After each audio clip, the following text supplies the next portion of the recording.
Oke teman-teman, kembali lagi di konten Ivan Studio Webcam bersama aku Ivan Pianis, sang jurukibis yang paling mantap, paling top nomor 1 hanya di Ivan Studio. Dan tentunya selalu salam berkarya aja dulu.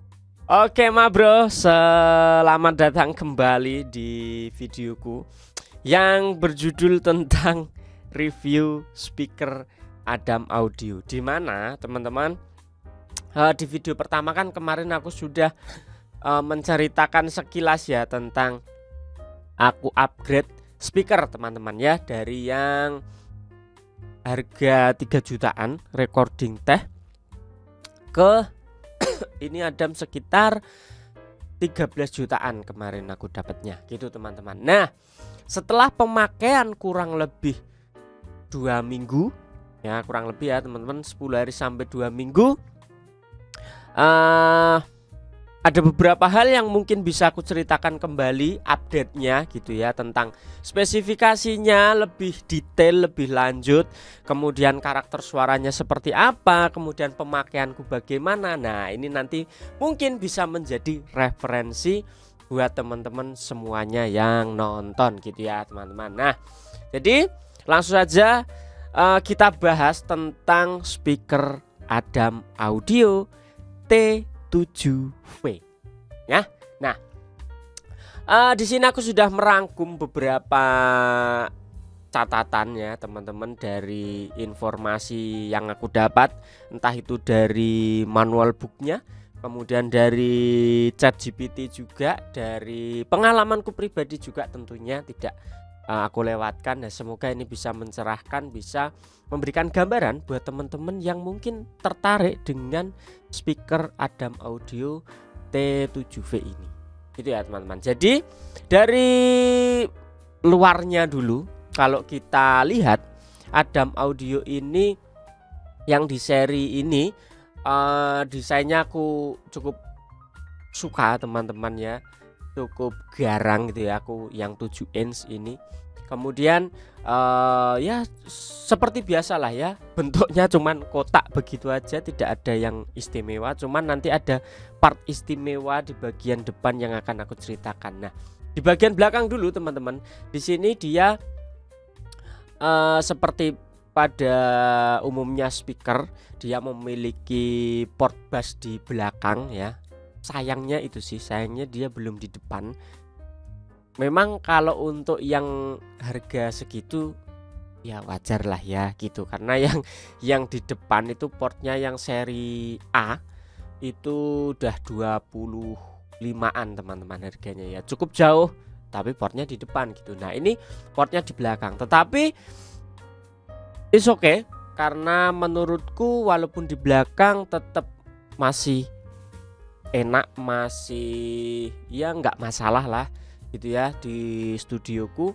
Kemudian uniknya dia juga itu diklaim bahwa port bassnya ini tidak akan mengganggu di area mid high-nya, karena kalau kita lihat juga lubangnya itu teman-teman, kalau di speakerku yang kemarin deh, di speakerku yang kemarin itu lubangnya itu langsung teman-teman, jadi sejajar sama si Twitternya. Jadi dia cuman kayak satu box gitu, satu papan gitu kan di part belakangnya itu, kemudian ada lubangnya gitu kan. Nah, udah cuman bolong gitu aja, yang dia sejajar sama Twitternya. Sedangkan kalau yang Adam ini aku lihat dia itu lubangnya itu melengkung ke bawah, jadi tidak langsung tembus.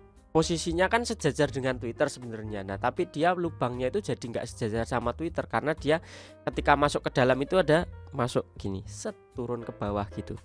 Nah, gitu. Nah, dia jadi bisa ya, menurutku itu yang membuat suaranya tetap aman, tetap antara mid dan low-nya itu masih lebih mudah untuk match gitu, daripada yang port bass-nya itu langsung tembus. Nah, itu penilaian pribadiku seperti itu. Koreksi kalau salah teman-teman ya. Nah, kemudian di bagian belakang juga kita disediakan 2 port, yaitu adalah XLR dan RCA. Itu dia umum lah ya, dengan impedansi 10 kilo ohm dan 20 kilo ohm. Kemudian untuk sensitivitasnya kalau kita pakai XLR atau yang balance itu plus 4 dB. Kalau yang RCA sudah pasti ya minus 10 dB. Kayak gitu teman-teman. Nah, untuk woofernya sendiri, kita beralih ke bagian depan. Woofernya sendiri dia berukuran 7 inch. Kemudian tweeternya itu 1,9. Jadi tweeternya cukup besar teman-teman ya. Tweeternya cukup besar. Kalau biasanya untuk speaker-speaker yang tweeternya bulat-bulat itu kan biasanya dia cuman menggunakan driver yang 1 inch. Nah, ini dia 1,9 inch atau hampir 2 inch gitu teman-teman ya. Nah, yang menarik dari bagian depan ini teman-teman ya, selain dari bahannya yang Twitter itu UART ribbon.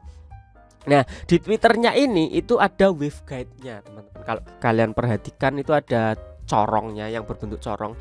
Yang biasanya di speaker biasa itu katakanlah di speaker-speaker yang menengah ke bawah itu dia tidak ada waveguide-nya, dia cuman bunder aja, cuman bulat aja sikon dari Twitternya gitu.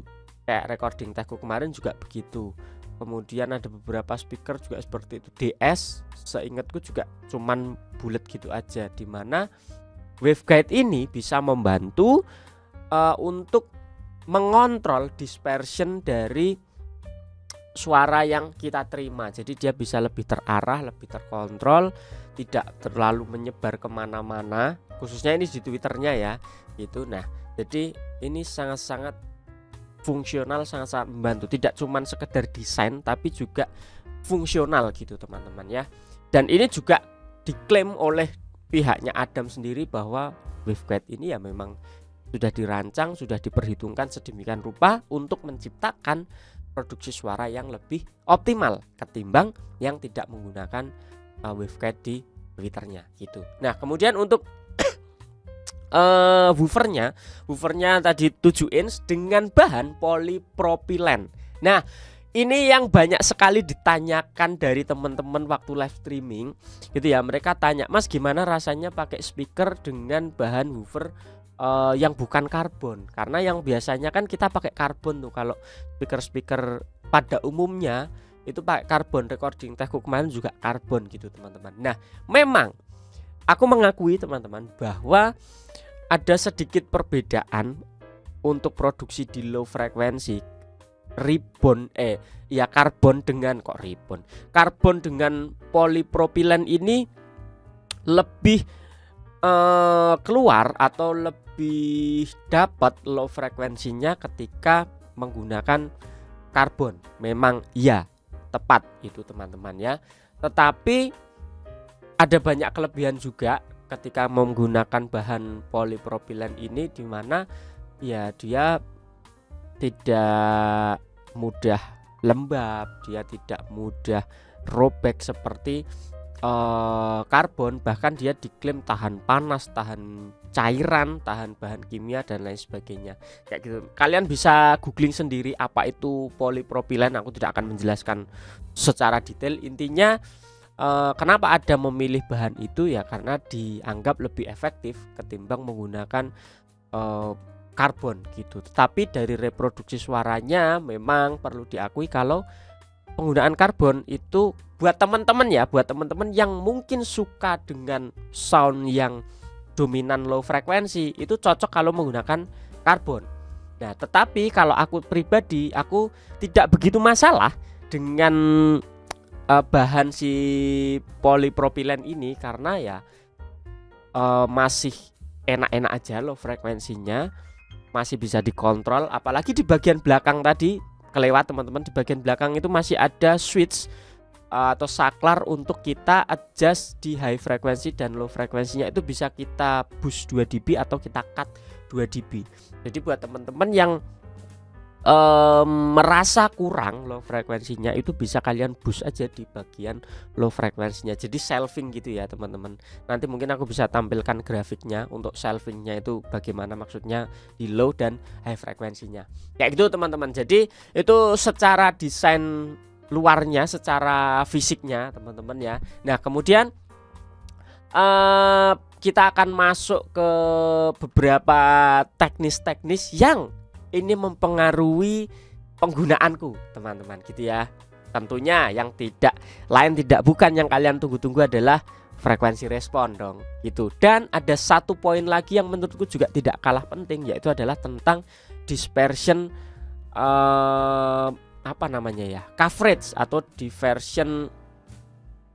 Jadi intinya adalah seberapa luas dia itu bisa mengcover sweet spot kita.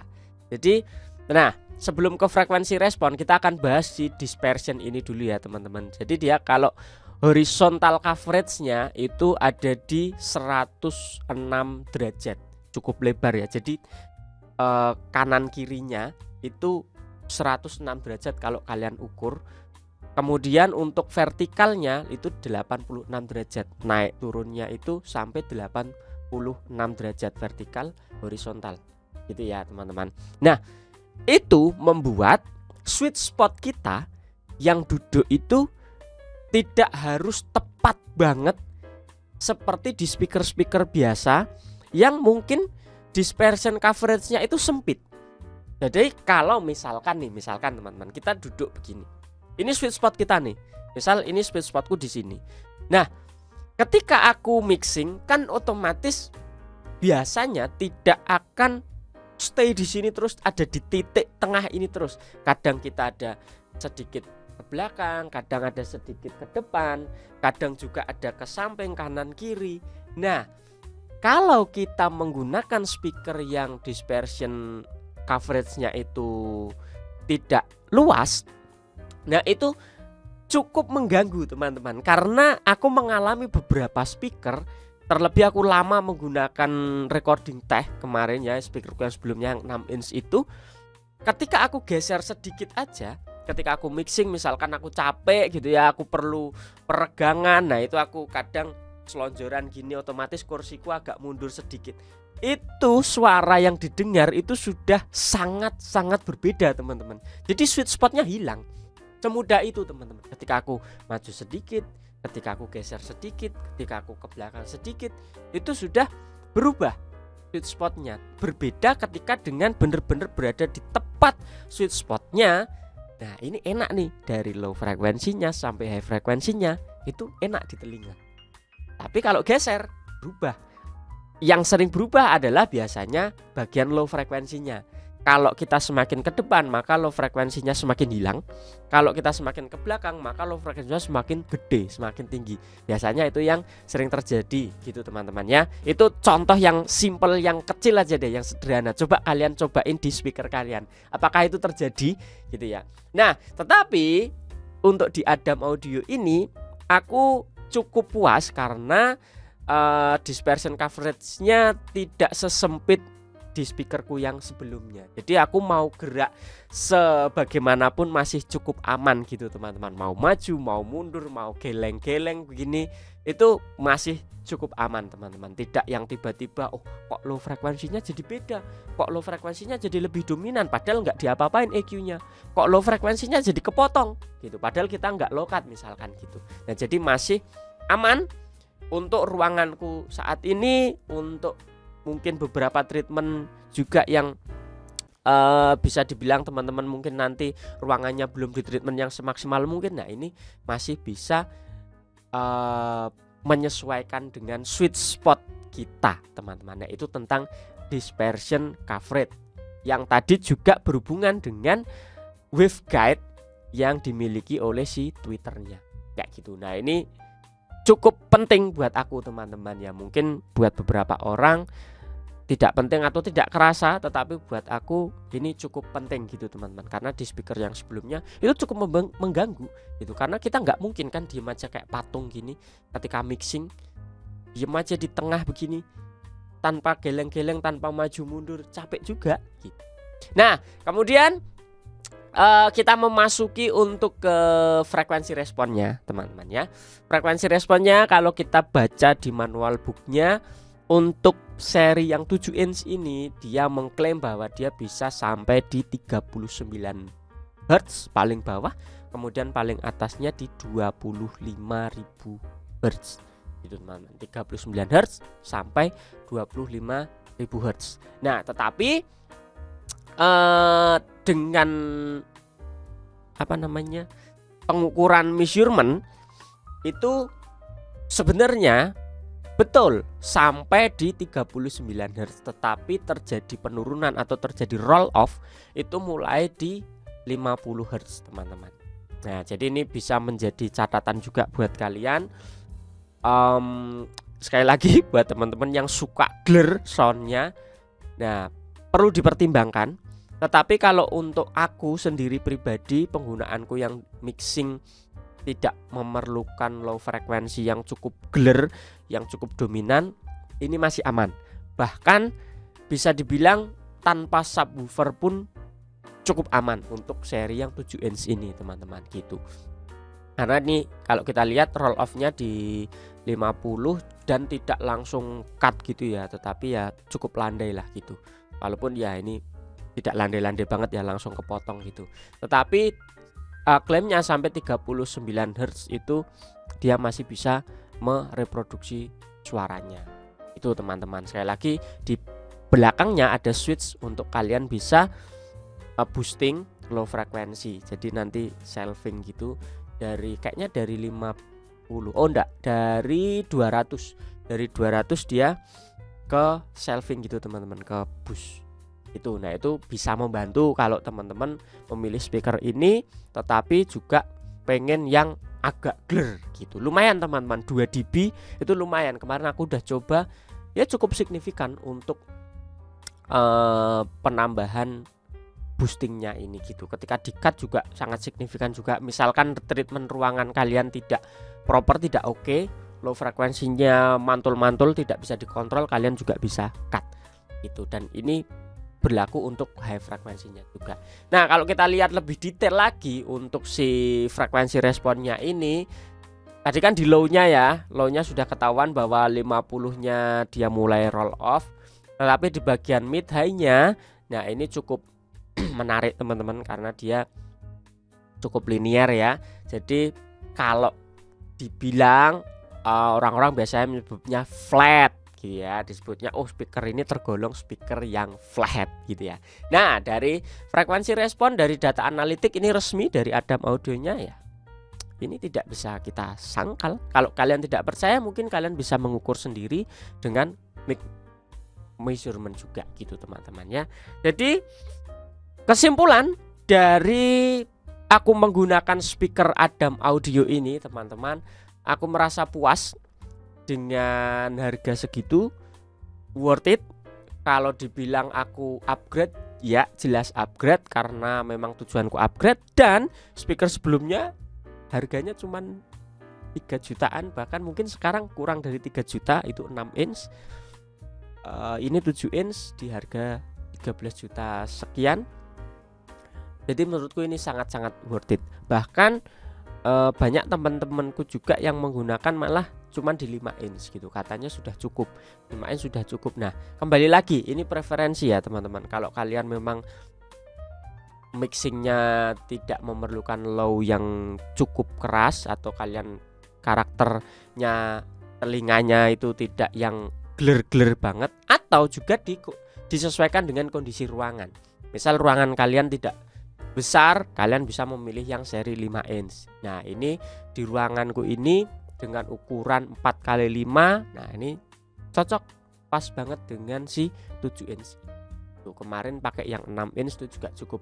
Tetapi kalau aku pakai yang 5 inch itu aku merasa kekecilan, teman-teman. Jadi headroomnya gak nyampe gitu, karena aku pun punya recording teh yang 5 inch, cuman kemarin udah laku, aku posting langsung laku gitu, teman-teman ya. Jadi disesuaikan aja dengan situasi kalian, dengan kondisi kalian, dengan kebutuhan kalian. Kalau memang kalian perlu yang lebih tinggi lagi atau yang lebih gede lagi, kalian bisa menggunakan yang seri T8V, yaitu 8 inch. Kalau memang kalian membutuhkan subnya, ya tinggal beli sub aja, kayak gitu, teman-teman ya. Jadi segitu aja, videonya cukup panjang, teman-teman, tetapi semoga ini bisa menjadi pencerahan, bisa menjadi referensi buat teman-teman yang lagi cari speaker, yang mau upgrade speaker, khususnya untuk review Adam audio ini teman-teman. Aku tidak di-endorse, aku tidak dibayar ya, ini penilaian jujurku. Kalau ada kurang-kurangnya ya mohon maaf. Ini by experienceku pribadi dalam penggunaan kurang lebih 2 minggu ini, dan beberapa referensi yang aku baca-baca juga gitu teman-teman. Jadi itu aja. Coba tulis di kolom komentar kalian ada pertanyaan apa atau ada diskusi apa. Mari kita belajar bersama, mari kita berdiskusi bersama seperti biasa. Salam audio dan jangan lupa untuk terus berkarya aja. Bye bye teman-teman. God bless you.